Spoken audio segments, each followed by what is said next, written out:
Et nous sommes de retour. J'accueille dans les studios Pauline, notre ancienne.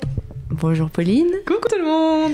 On accueille Maëlys, notre invitée de ce soir, qui vient pour The Muse. Voilà, je représente The Muse ce soir.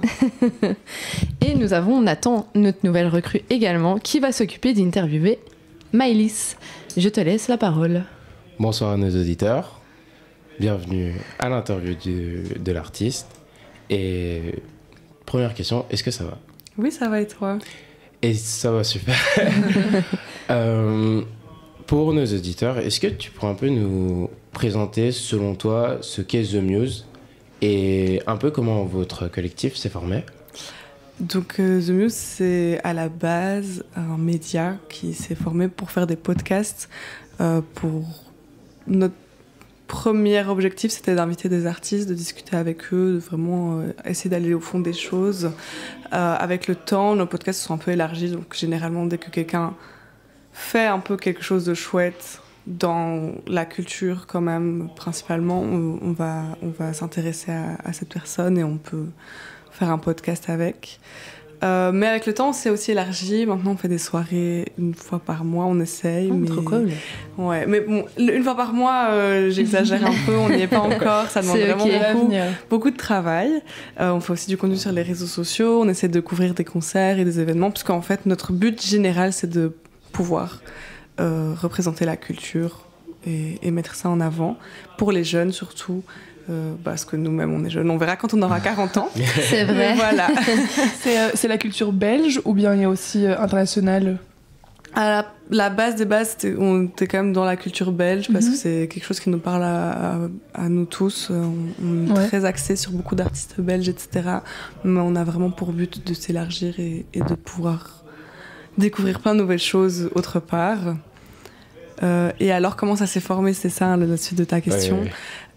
Ça a commencé donc avec les deux cofondateurs Kessili et Célia, qui ont commencé avec une autre personne qui a finalement quitté le projet. Et à ce moment-là, ils se sont dit, en fait, à 3, c'est peut-être un peu compliqué, on va vraiment élargir. Ils étaient en contact avec certaines personnes, dont moi. Et c'est à ce moment-là qu'ils ont élargi l'équipe. Maintenant, on est vraiment une grosse équipe. Enfin, grosse. Vous êtes combien ?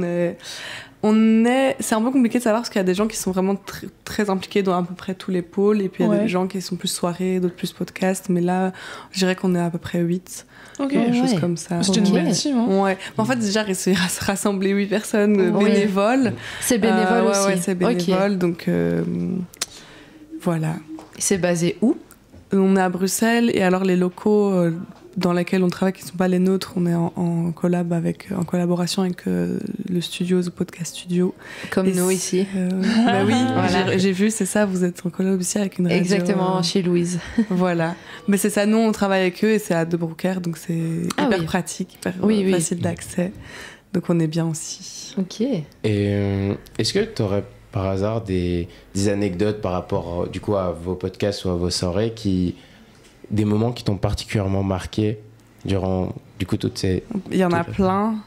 Parce qu'il faut aussi savoir que la team, quand on s'est rencontrés, moi je connaissais juste Célia, l'une des cofondatrices, et on s'est tous rencontrés il y a 1 an maintenant à peu près.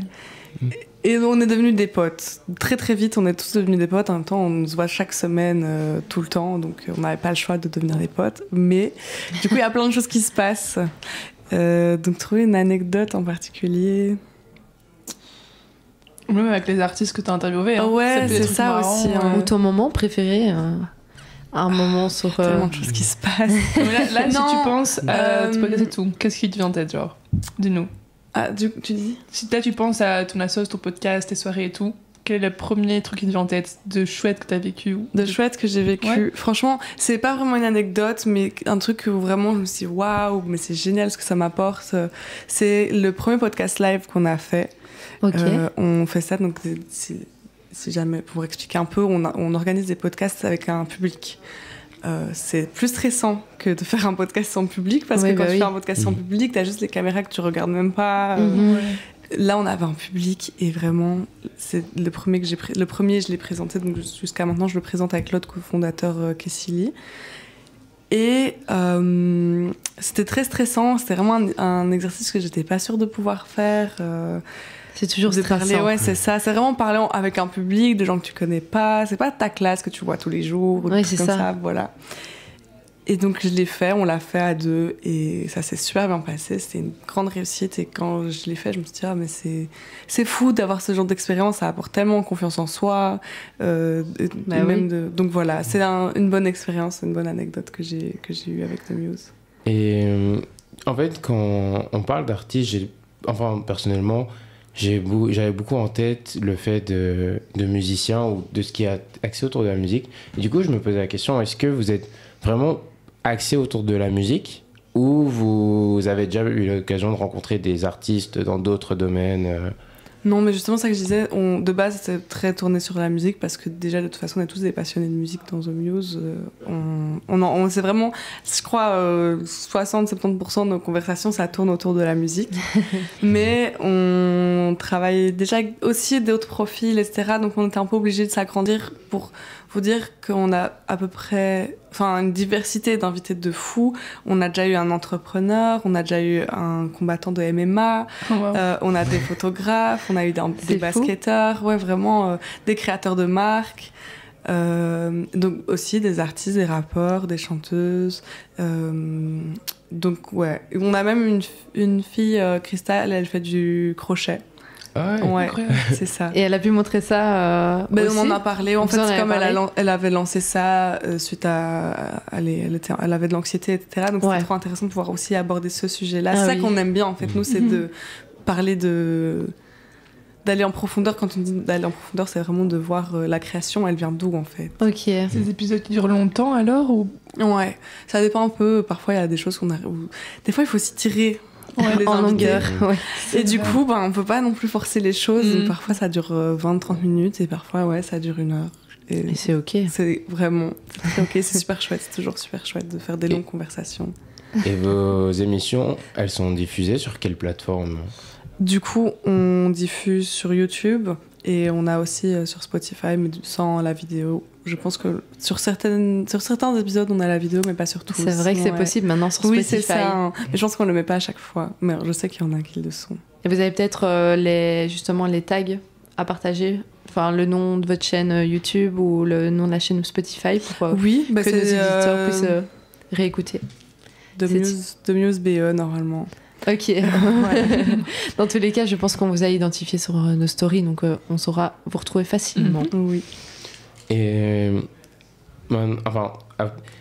qu'est-ce qui vous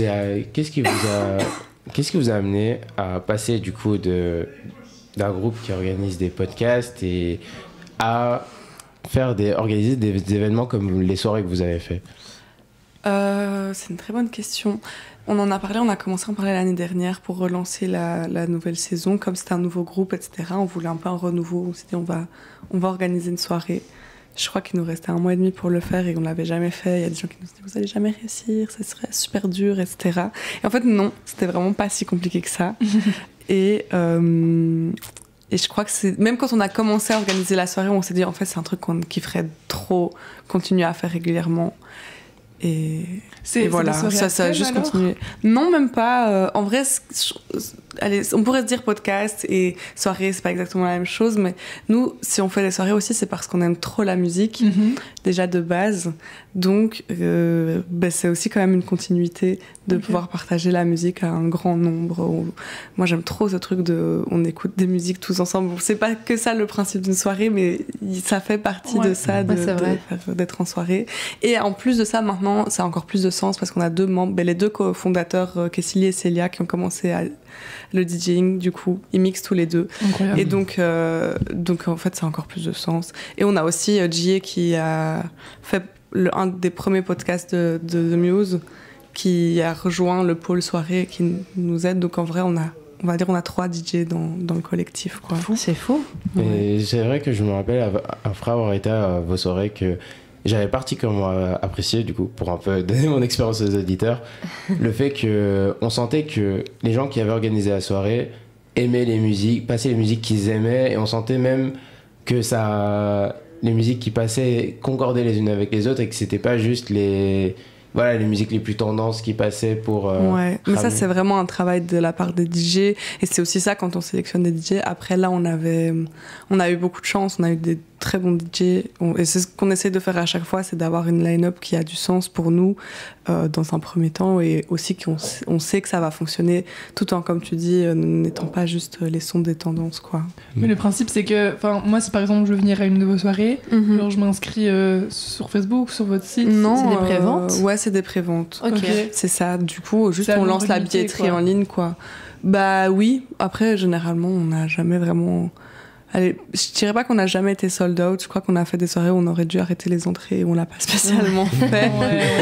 C'est avec l'expérience. En général, c'est assez accessible. Et puis notre dernière soirée, c'était pas comme ça parce que c'est quand même une plus grosse édition qui nous a demandé plus gros investissements. Mais de mettre les préventes à 7 € en général, c'est ce qu'on a toujours fait. C'est combien de personnes généralement un événement comme ça? Franchement, je saurais pas trop dire non plus. 20, les premiers 50 ou 100? Non, plus. Ah ouais. Oui, je crois que la dernière édition, ça c'était une grosse édition, on a fait ça dans une boîte, on était à 450, Ah oui, 500. c'est tout ce que j'avais en tête. Oui. Incroyable, waouh, c'était des énormes trucs, ok, j'adore. Mais donc là, c'était notre plus grosse édition parce qu'on a fait d'autres éditions où, en fait, juste ça débordait de monde, ça n'allait pas, c'était ingérable. Et je crois qu'à ce moment-là, on s'est dit, bon, on a genre 300, 400 personnes, donc on peut se permettre, quoi. Et tu pourrais peut-être dire, pour terminer, t'as peut-être un événement prochainement avec The Muse ou pas du tout? Là, on n'a encore aucune date parce que la dernière soirée, c'était la semaine dernière. Mais par contre, on reprend les podcasts. Donc, il y a plein d'épisodes qui sont déjà en ligne. Il y a vraiment beaucoup d'épisodes déjà en ligne. Très, très intéressants avec des super invités. Et là, donc, on a lancé la saison 3. Il y a plein d'épisodes qui vont arriver. Ah, trop bien. C'est génial. Ouais. Merci en tout cas d'être venu. Merci pour l'invitation. C'est un plaisir de recevoir toujours les artistes. Oui. Et merci à Nathan pour l'interview. Et on vous laisse avec une petite musique portugaise que j'ai découvert il n'y a pas longtemps. J'adore cette chanson.